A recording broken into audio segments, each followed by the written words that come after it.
Just the game. Okay. I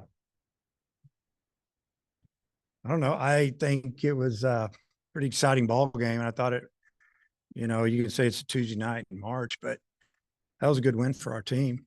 Down 4-0 with maybe 4 innings left to play, something like that. And, their pitcher did a great job. And, he's been more of a reliever. He's a senior. He threw like 20 pitches on Friday, I think, against K-State. I think he threw 7 pitches on Sunday. And I'm sure he told the coach, hey, give me the ball against Arkansas. And he didn't throw the ball in the middle of the plate. And I threw the ball 87 miles an hour on both sides. And we get into 3 double plays, and it just kind of started looking like maybe this wasn't our night. And we stayed strong. And I believe in this offense. And we just felt like if guys wouldn't try to do too much, take a walk, hit a single, go the other way, then somebody might pop one. And obviously that's kind of what happened there in the 6th. And Wagner got him a breaking ball and just crushed it and put us down a run. And then an out or two later, Borfin hit that fastball out of the park. And, we felt really good about it. Then in the 7th, we don't turn double play. We got to turn that double play. But we'll get that done next time. Kind of changed momentum a little bit, but we didn't get all uptight about it. And obviously there in the 8th inning, and with the big, I think we had a hit by pitch, and with 1 out, and then Borfin going that way, the other way after pulling a home run, just showed me a lot of maturity. To kind of just to pass it on to the next guy. He could have tried to hammer that ball. He might have hooked it right at the second baseman, but he just took that middle away fastball and smoked it through the 6 hole and said, okay, Kendall, it's your turn. And he didn't waste any time. When he hit it, I knew he hit it good, but just the way the wind was, I didn't know if it had enough, and that thing kept going. And it was a big swing. So great job by, really all the pitchers. You got Parker Coyle, freshman, facing some older kids. They had all seniors and juniors in the lineup for the most part, except the 8 and 9 hole hitters. They were both freshmen. And, he made a few mistakes, and they made him pay, built a little lead on us, but he kept fighting.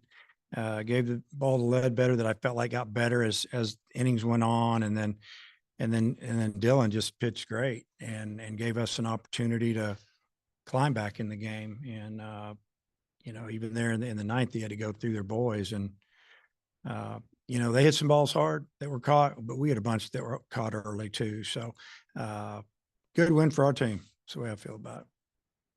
Pretty hazy from upstairs. I just wonder what kind of effect it had down on the field. We didn't really, it didn't bother us. I haven't talked to the outfielders about it, but I didn't feel like it was keeping anybody from seeing spin on the ball or anything like that. My guess is there's a controlled burn somewhere going on, and they forgot to check with us, No, but anyway, is that what was going on? Anyway, yeah, so whatever. And then you mentioned the double plays. That's 5 in 2 games now. What do you think that says that your offense has been able to score enough runs to win both of those games? Well, when you hit some balls hard, you think about the first when we hit into, well, maybe I know one of them we hit really hard, just right at him. Was that Brady or Jace? He smoked it. That's the luck of the game sometimes. But don't get all too uptight. Just let's put together an inning somewhere along the way. The key for us to do that was that our pitchers settled it down a little bit and gave us a chance to crawl back in. When you hit into a double play, you're down 2-0 and it's first and third. That hurts. The other ones are runner on first, 1 out, nobody out, whatever. Those don't sting quite as much, but when you don't get that RBI or even get a run out of it, that's a big momentum swing. And we almost had that. We should have had that, but we didn't do it, and we'll get it done next time. Yeah, they brought in the lefty that was throwing pretty hard, and I think the guy behind him was throwing it pretty, had some velo too. Was it almost a relief for the lineup to see some guys like that because that's what they're more used to seeing? Well, I think it was, I would say probably yes, by the way we hit the ball. But when you think about it, the ball that Jared hit was a breaking ball, and he fouled off the fastball. It was right on it, I felt like, and then, or something like that. And then, he hammered that breaking ball. So I think the velocity, yeah, I just think it was more the first guy just changed speeds on our lefties, but he didn't throw the ball over the plate much. He was right on the edges, and he just pitched. But yeah, I'm sure they can time that 92, 93 up better than they can 86, 87 because we don't see it a lot. Then at the end of the game, it looked like you had a couple freshmen throwing down in the bullpen. I believe it was Fitzpatrick and possibly Fouch. Was Fouch one of the guys you were hoping that you could get in this game? And just what was the thought process with those two guys? We're going to get Fouch in the game. He's got really good stuff. With some of the injuries and stuff, we're going to have to get some innings out of some of these young guys. And really didn't want to bring him in that situation. Fitzpatrick was the one that we had talked about, today getting him in against one of those lefties or both of them, because those are two of their better guys, obviously. And then when it came down to the lefty was up, he's the tying run. I just told Coach, I said, we can't take Carter out, even though maybe it's a better matchup left on left, but Carter deserves to have an opportunity to get this guy out. If he doesn't, the worst can be it's tied up. We'll beat him in the bottom of the ninth. Then if he gets on somehow, then they got a right-hander up, and we'd wish we had Dylan back out there. So, sometimes it works out, sometimes it doesn't, but there is some thought going into it. It's like they're 2 and 3 hitters combined to go 7 for 9. What'd you think of those two guys? Is that what it was? Thanks for telling me. Yeah, that's pretty good. Like I said, they're their first baseman, senior at Army. He's probably a full-grown man. And he showed us that in the first inning when he said, "You want to throw me a breaking ball? I'm gonna hit it out of the park into the wind." We're kind of like, wow. So so they were a little scary right in there. They're going to win a lot of games. Kendall Diggs hadn't played in just a whole lot of games for you during his career, and he's had 3 game-winning hits now. What does that say about him? Well, I think what Kendall's done is he hasn't taken his previous at bats to the plate. I mean, he didn't do a double play ball. I think his first time up on a first pitch was a fastball, and they threw him a changeup. I don't know. He didn't have the night he wanted to have, and he stayed strong. And they remember what you did last, and that last one was beautiful. So I think he's been clutch, and it's been sneaky power. I think he's got 4 home runs now. He's got double-digit home runs. I think he's started all the games except maybe 2, and he's hit righties really well. He's hit lefties, and he's done a good job. Last few years, there have been a lot of these Tuesday games that have come right down to the wire. Do you think it says something about the fact that you get the other team's best shots when they come in here? Well, we talk about that. We're going to get the other team's best shots. They travel down here from Manhattan, Kansas after playing a few games and have a round robin type tournament, and they would have made their trip. They could beat us, and now they're heading back. I think they play Wright State this weekend, our last week's opponent. So we feel like we're going to get everybody's best shot. I mean, we've had a lot of success lately. We have a beautiful ballpark. We have great fans, and they want to beat us. Whoever we play, they want to beat us. You have an update on Koty Frank? Yeah, his season's over, and he's going to have a procedure done on Monday. Don't ask me to describe it, but try to get him ready for next year. You're looking for a midweek starter.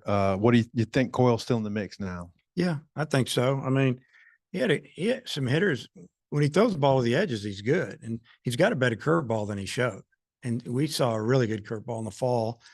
I just think that, you look at him, you can tell how young he is, and he needs a little time. Next week we got 2 midweek games against a team that can score. So somebody's got to pitch, and it was good to see him go out there and give us 4. Is that what it was? Almost 4. And I think that he learned some things tonight. He made some mistakes with 2 strikes and gave up some hits and a 2-out, 2-strike RBI, and that gave him that 3rd run. And, I think you got to learn, you got to get better, and, hoping each outing he gets better. Okay, Oliver says get material on Louisiana Tech. So on Okay. Lane and those guys, what do you think? Yeah, well, obviously they're a regional type team, playing a really good conference. They're always at the top, 1, 2, or 3, and they've been close to getting to super regionals. And their head coach Lane Burrows is a good friend of mine. I feel like he coached with me for a little bit, and there was some interest in him. Their schools tried to pull him away from Louisiana Tech last year. He stayed put, and he's got good players, and they do a great job. They're tough, and I think they've got a pitcher back that pitched on Friday against us a couple years ago. So big lefty, and so they're going to have some experience on the mound. You mentioned Lane Burrows. Obviously, you guys are friends, but you've also played a lot over these last few years. I was just wondering what that dynamic's like. And, there's been some really tight, tense games between you 2 teams. Has there ever been any weird moments, or just kind of what's that relationship been like over the years? I'm not going to say there's ever been any weird moments. I don't know what you mean by that. Weird. That's a strange word, right? But, there's been some really good games, some drama. 2 years ago or whenever we were down there, when a Friday night game went extra innings, I think Battles hit a home run in the top of the 10th. We won the game. Saturday, we played really well. I think we won that one. And then Sunday, we, the wind was changed completely. The direction was blowing straight in, and it was a tight game. I just remember we had a couple guys on base, and we flew to the wall dead center to end it into the wind. And it was one of those, it was just a good series. I liked it when it worked out that they would come right before conference play, probably for both of us. I would think theirs starts too, but I just think it's a good way to get a really, really good feel for what it's going to be like the next weekend when we play Auburn, as far as, SEC play, experienced team. Remiss if I didn't ask about kind of having Army down here and doing the whole military appreciation day and all the kind of extra stuff that goes with games like this. Yeah, there's a little extra today. It's I think that our players recognized it, that it's a little different when you go to a school like Army. It's you're representing everybody, and they get a lot of, you could tell that our fans they wanted us to win, but they probably were okay if we lost. That's kind of the sense I had, because we were playing Army.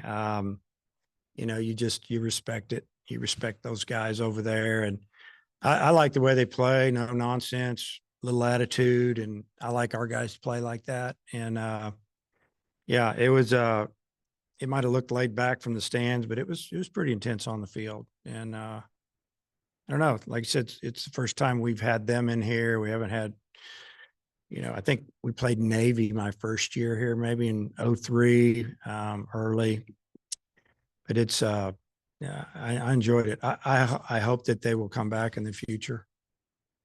Tigers evaluation yesterday confirmed the 5 to 6 week timeline.